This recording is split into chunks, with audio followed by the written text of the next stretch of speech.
Welcome to Investing for the Unpredictable. Today's show, our guest speaker is Brad Blazar. And I'll let Brad take it from here. All righty. Thank you, Chantel. It's great to be here with y'all.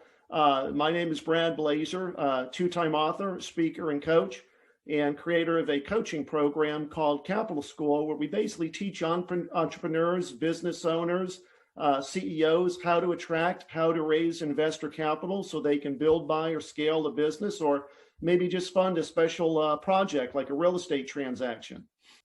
Well, you covered a lot. You answered a lot of questions for us. I think, and then it's, you're addressing the broader base of this whole thing, because a lot of people that are listening to this are probably salespeople as well as business owners. Absolutely. In insurance sales and real estate sales and other types of sales.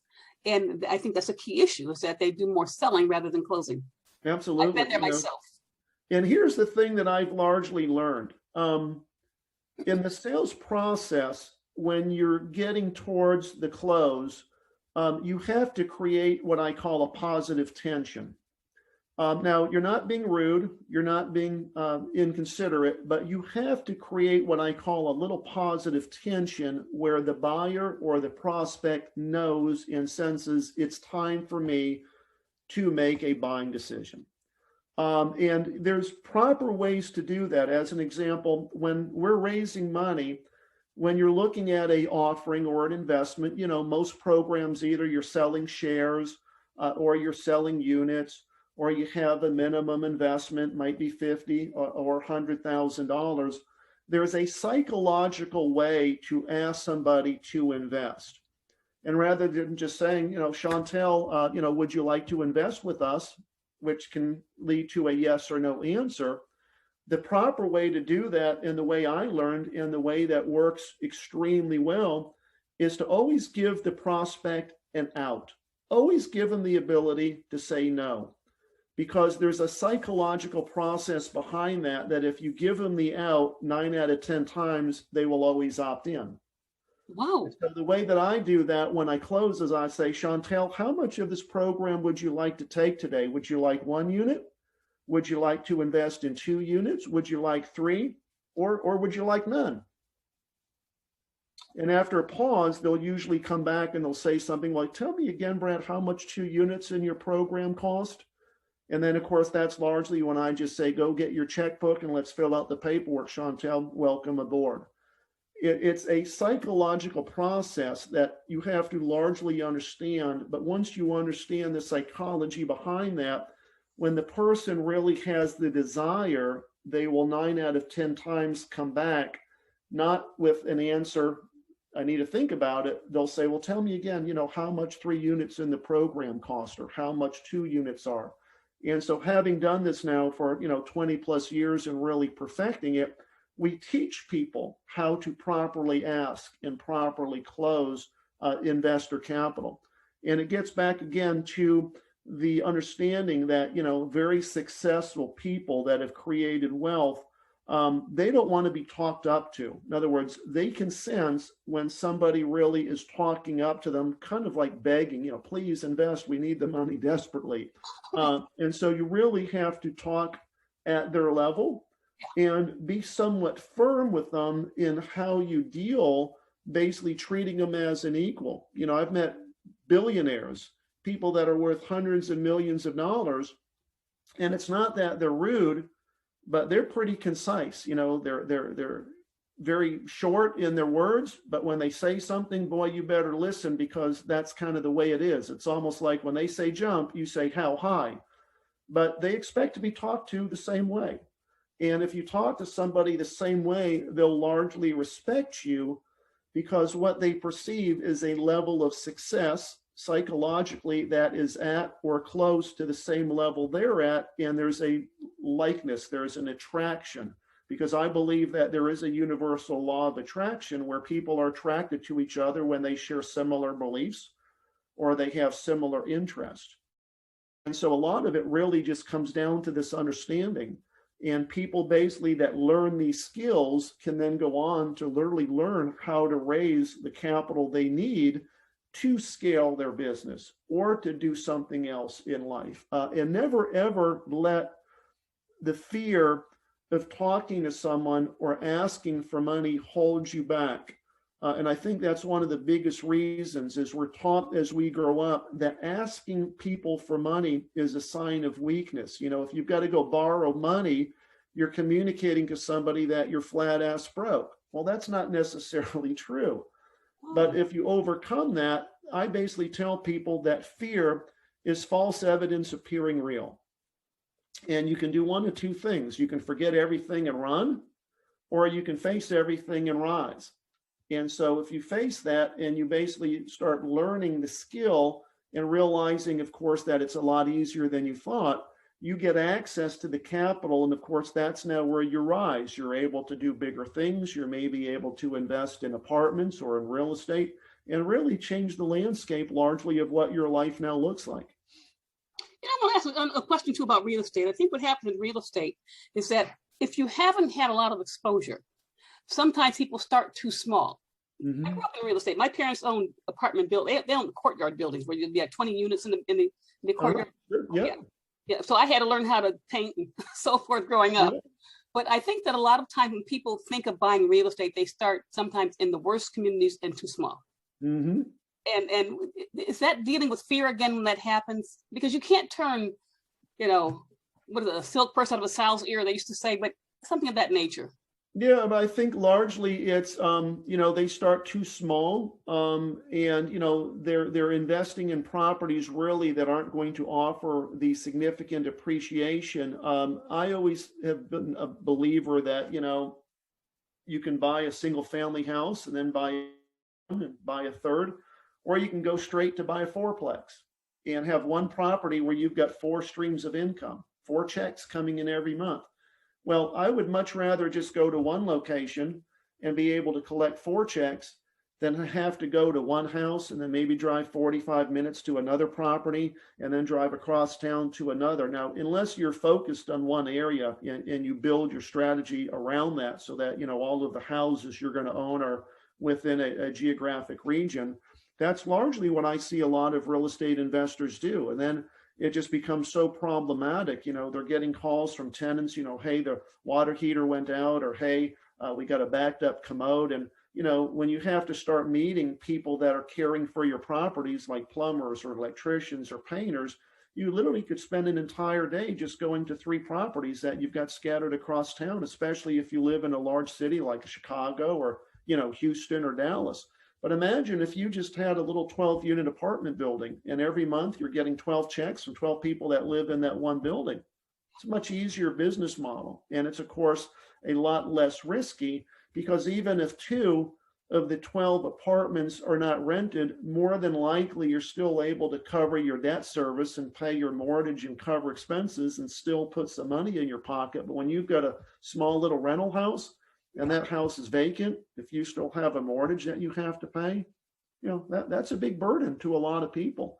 And so I feel that for many reasons, multifamily and investing in small properties like that is a much safer route. But I always recommend to people, you know, get some training, you know, read some books, Google some stuff to really learn about this so that you're not making costly mistakes. Because in real estate, you know, mistakes, of course, can be costly. There are plenty of mentors out there, much like myself. You know, I teach, of course, how to raise capital, how to attract investors. I have many friends that are very successful coaches in multifamily or in how to rehab or how to wholesale. And so once you get plugged into my network and we sit down and we kind of have a strategy call and largely determine what it is you want to do, we can then really work with you to build a plan and build a strategy that is almost going to ensure success as long as you put forth the effort and action on your side of the equation and are willing to hold yourself accountable. You know, one last question before we wrap up here. I always heard about location, location, location. How important is that when you're buying real estate? It's everything. It is everything. I can't reiterate how important that is. I would rather buy a older property that has deferred maintenance, that needs an investment, has neglected it in a great location, because then I can go in and make a small investment with some paint and basically, as I say, put a little lipstick on it and then sell it because of the locational qualities. Location is everything in real estate. As a matter of fact, I used to work for a company here in Houston that grew to become a multi-billion-dollar company. Their stock was traded on the New York Stock Exchange. And the chairman and founder of that company believed that in every major city, there were certain locations that were far more valuable than any other location in town. And he actually came up with a term that they've trademarked called irreplaceable corners. And what those corners largely were the traffic corners that sat at major intersections, either in front of large malls or large strip centers, knowing that those corners would always have the highest visibility. And so being in commercial real estate and knowing that visibility was key amongst restaurants and things like that, they were able to build a global platform and buy these locations that were in such demand because of the locational qualities. And so when you look at real estate, understand that location is everything. Waterfront property demands a much higher price, of course, than property that's not on a water, even if it's a river or even if it's a pond. And so largely you have to look at these things, proximity to great schools, proximity to things that certain people are going to want to look for at different stages in their life. But really, it all comes down to that location, location, location. You've covered a lot of material here. I'm an awful lot. I'm really very happy. I think that my audience is as well, because they're going to learn a lot from you. And want to mention anything else before we wrap up here today? Well, let me cover one other aspect of the coaching program that we have, because we spent such a lot of time today really talking about, raising capital and, of course, what we offer. We run a parallel coaching program alongside that called Build Your Beast, where really it's more of a mindset. It's really a program designed for people that want to aspire to a higher level of success. And what I've largely found working with entrepreneurs and working with people is they get to a point where they feel they've plateaued or maybe they feel stuck. And that's largely because we internally have lost our drive. We've lost our desire. We've lost our mojo, whatever word you want to attach to it. And usually it takes an external force to help somebody kind of flip that switch. And the way that I explain this when I'm speaking on stage is I'll ask, a large audience of people, how many of you here feel that there is another gear inside you that you could be operating at that just ain't been activated? In other words, when you show up to work, you could be putting in more. When you're doing this, you could be doing it with greater intensity. And invariably, everybody's hand, goes up. And I believe largely the reason that everybody's hand goes up is we as humans are basically designed to default to a place of comfort. When most of our comforts are met, i.e. a roof over our head with a nice home and a car that we can drive and the ability to pay for nice meals and put food on the table, we've lost the hustle because we no longer have to go out every day and hunt. And there's a term that we use to describe this called prey drive. And what I have found basically is that if you look at like dogs, or you look at large cats like lions, tigers, they have this innate ability where they chase. They see something and boom, they chase it. Well, think of your goals the same way. If your goals are what you're chasing, most people aren't chasing their goals. I mean, 87% of our population don't even have goals written down on paper, which is a very important step. But once you understand that you can look to your future and see a bigger, greater potential, and then focus on that and activate what I call that prey drive, it's then just a matter of blocking out the naysayers and not listening to your inner fears and just putting one foot in front of the other every day until those dreams or those goals become reality. And that's largely what I've seen in many, many people, is kind of this transformation and this understanding once they buy into this concept that we've trademarked, which is called beliefology. And the art of beliefology is a trademark concept that simply says, if you change your beliefs, you can change your life. because the reality of our life is largely defined by our belief system, and many of our beliefs are not true. They're put there by people that loved us in our childhood or as we were growing up, saying, well, don't do this. There's risk to that. And so over time, as you've heard those things multiple times, you don't do them. And so a lot of people, for example, that, have a corporate job with a 401k and paid insurance would never think about quitting that and starting a business, because they've heard all their life and all their career, their safety and security in working for a big company. True, but if you look at corporate America, many people that have corporate jobs are dead broke. They don't save, and they make $60,000, $80,000 a year, but they haven't accumulated wealth. And so I tell people, you're going to get to a point later in life where you don't want to have regret.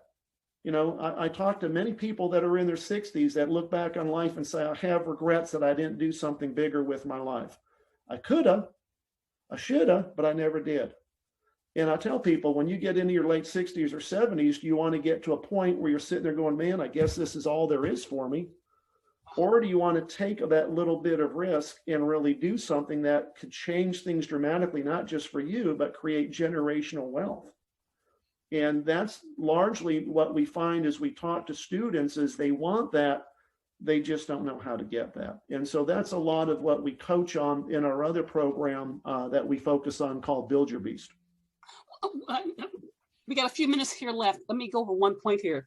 Because you mentioned even 60s or 70s, would you say there's an age limit, or is there no age limit to how people change their lives? There's really no age limit. I've seen people in their 60s and 70s do dramatic things. One of my very good friends, a gentleman by the name of Greg Paul, who has summited Mount Everest. And he's the only person that ever reached the summit with 2 artificial knees. He climbed to the summit of Mount Everest at the age of 62 with 2 artificial knees. And he made it on his 5th attempt. In other words, it took him 5 times up and down the mountain over 5 separate years. And one of the years he was there was 2014, when they experienced the worst avalanche in the history of Mount Everest, and it killed 16 people. And he was only 1,000 yards away from this huge avalanche coming down the mountain. And he saw all the snow, and he saw all the tents and everything just get taken away. And I said, Greg, I mean, with you sitting there literally 1,000 yards from where that happened, realizing that could have been you, what in the world were you thinking to go back there the following year and try to do it again, knowing you could have been killed? He said it was a goal. He said, I wanted to prove to my grandchildren that once they have a goal, they never have to give up. And I largely proved to them and the rest of the world, and of course to myself, that even at the age of 62 with 2 artificial knees, there is the will and desire, you can make it to the top of the world. And he's just one of the many stories that I love to show that there really is no age. You look at people like Jack LaLanne. Jack LaLanne was in his 80s, and he's, a fitness guru. And he's doing things that most people in their 60s cannot even fathom. Swimming the English Channel, but doing it pulling a rowboat behind him, holding the rope in his teeth, and just, feats of strength. So I tell people, where there's desire and where there's a will, it really doesn't matter on the age. Doesn't matter in your 40s, whether you're in your 60s. I believe that somebody can always be doing bigger things with their life. What about how young? Is there a too early age? Not really. I see kids that are in their teens that are starting businesses and having massive success. Age really should never be a barrier. I love one of the episodes of Shark Tank where we have, little kids in their teens, and they started businesses and they're getting deals with sharks. Imagine, 18-year-old that has a little side hustle business, and all of a sudden now you're doing business with someone like Mark Cuban or Damon John, just because you have that drive and you have that determination. So really, age is really not a barrier. It really comes down to confidence and how you project and how you articulate, and largely how you carry yourself. That is largely going to determine your success in life. It gets down to one of my favorite lines that Zig Ziglar always used to say, and his line was, your attitude determines your altitude. And if you remember that, that's largely what a lot of life is based on. It's your attitude and how you think about certain things. You can look at failure as failure, or you can look at failure the way a lot of successful people do, and that is simply learn from it and realize that failure is good because you now have just learned another way that doesn't work. And so the next day you go out and you try something new that hopefully will. And so it's just largely how you look at certain things in your life that are setbacks that are going to hopefully allow you to grow. Brad, I want to thank you for the time you spent with us today. I am so impressed. And I want you to repeat again how people can reach you. And I'm going to print that out at the end of this so they have absolutely. The website that you would want to go to is just my name, www.bradblazar. It's spelled BRADBLAZ like zebra, AR. And you'll see information there on my books. I've got, of course, the 2 books that you can find on Amazon. The very first book, called On the Wings of Eagles, Learn to Soar, was rated as a #1 top-rated read for young entrepreneurs and for business owners by a major literary blog. And really what that book is, it's a compilation of stories taken from some of the most famous people that I've either heard speak or that I've worked with or been around, people like Kevin O'Leary, people like George W. Bush, people like Joe Namath, Rudy Rudiger, Irving Magic Johnson. And so you're not only learning from me, you're sharing some of the stories and insights from some of these great thought leaders.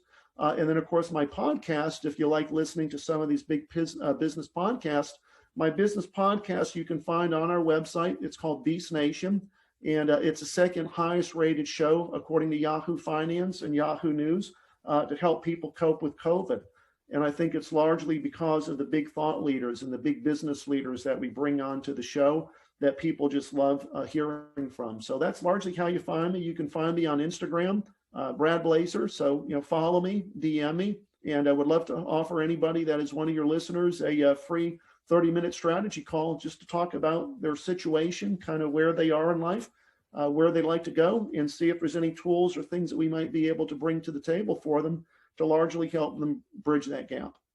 And one other thing, Brad, I'd like to make sure I can invite you back for another show because I am enjoying this so much. Would you mind being a guest star in the future? Oh, wonderful, wonderful. Well, I want to thank you for today, and I want to thank our audience for showing up. Thank you so much, Chantel, for having me. Thank you so much. I'm very humbled. Thank you. That's a wrap.